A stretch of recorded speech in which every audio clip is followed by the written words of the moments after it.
साथियों, आज supreme court का एक बहुत अहम फैसला है जिसका इंतज़ार महीनों से हम तमाम लोगों को था। वो फैसला है वक्फ अमेंडमेंट एक्ट पर। हालांकि आज का जो फैसला है वो एक इंटरिम फैसला और अभी इस पिटीशन पर बहस जारी रहेगी और फाइनल जजमेंट आना बाकी है। पर आज chief justice B R Gavai साहब की बेंच ने ये फैसला 128 पेज का फैसला सुनाया जिसमें कई इम्पॉर्टेंट मुद्दों पर राहत भी दी है और साथ ही साथ अभी कई मुद्दों पे सवाल बाकी है। इस पे उम्मीद है कि फाइनल जजमेंट में भी राहत मिलेगी। तो आइए जानते हैं कि आज का जो ये फैसला है उसमें वक्फ अमेंडमेंट एक्ट की वो अनकॉन्स्टिट्यूशनल सेक्शन जिस पे मुस्लिम पर्सनल लॉ बोर्ड को आपत्ति थी, मुसलमानान हिंद को एतराज़ था, वो उस पर सुप्रीम कोर्ट का मौक़िफ़ क्या रहा। जो सबसे इम्पॉर्टेंट सवाल था उसमें से पहला ये था कि अब इस नए कानून के तहत अगर आप कोई जायदाद वक्फ करना चाहते हैं तो आपको कम से कम 5 साल के लिए प्रैक्टिसिंग मुस्लिम होना लाजमी है। अब सवाल ये था कि प्रैक्टिसिंग मुस्लिम की डेफिनेशन क्या है, कौन और कैसे तय करेगा कि प्रैक्टिसिंग मुस्लिम कौन है। सुप्रीम कोर्ट ने भी यही सवाल किया है केंद्र सरकार से और साफ तौर पर इस सेक्शन पर जो कि सेक्शन 3 सब क्लॉज 1R है उस पर स्टे लगा दिया और कहा कि जब तक आप सही से इसे डिफाइन नहीं कर देते कि प्रैक्टिसिंग मुस्लिम कौन होगा, इस पे स्टे कायम रहेगा। दूसरा जो एक बहुत अहम मुद्दा था वो था ऐसी वक्फ की जायदाद जिस पर यह क्लेम हो, जो विवाद हो कि ये सरकारी संपत्ति है। इस पे ये एक्ट कहती है कि अगर किसी वक्फ की जायदाद पर सरकारी संपत्ति का विवाद होता है तो उसका मालिकाना हक डीएम कलेक्टर तय करेंगे।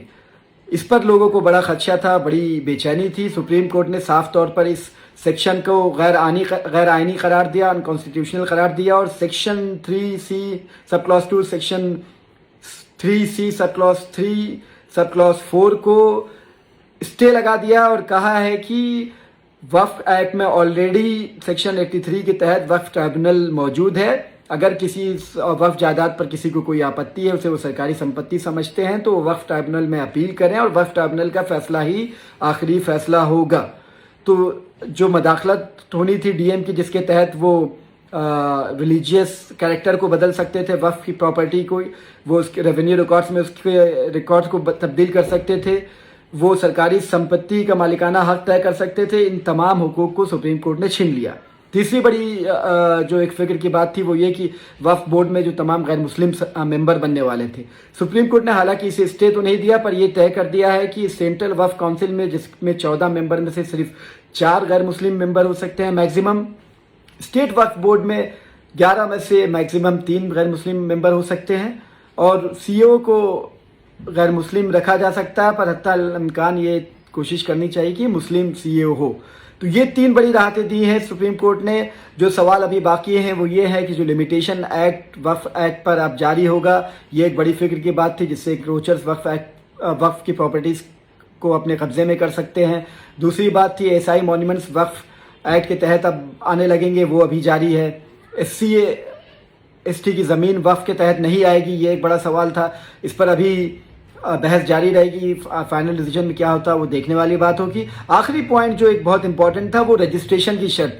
ये एक्ट ये कहता है कि आप 6 महीने के अंदर उम्मीद पोर्टल हुकूमत बनाएगी, उस पर आपको तमाम वक्फ की प्रॉपर्टीज़ को रजिस्टर करना होगा। सुप्रीम कोर्ट ने इस पर कोई स्टे नहीं लगाया, इसलिए तमाम वक्फ के मुतवल्ली जो आपके जानने वाले हैं उनसे भी ये कहिए कि वक्फ की जो जायदाद जो अभी रजिस्टर्ड नहीं है उसकी वो रजिस्ट्रेशन की तैयारी करें और जैसे ये उम्मीद पोर्टल ऑन एयर हो जाता है इस पे अपनी वक्फी प्रॉपर्टीज़ को रजिस्टर कराएं।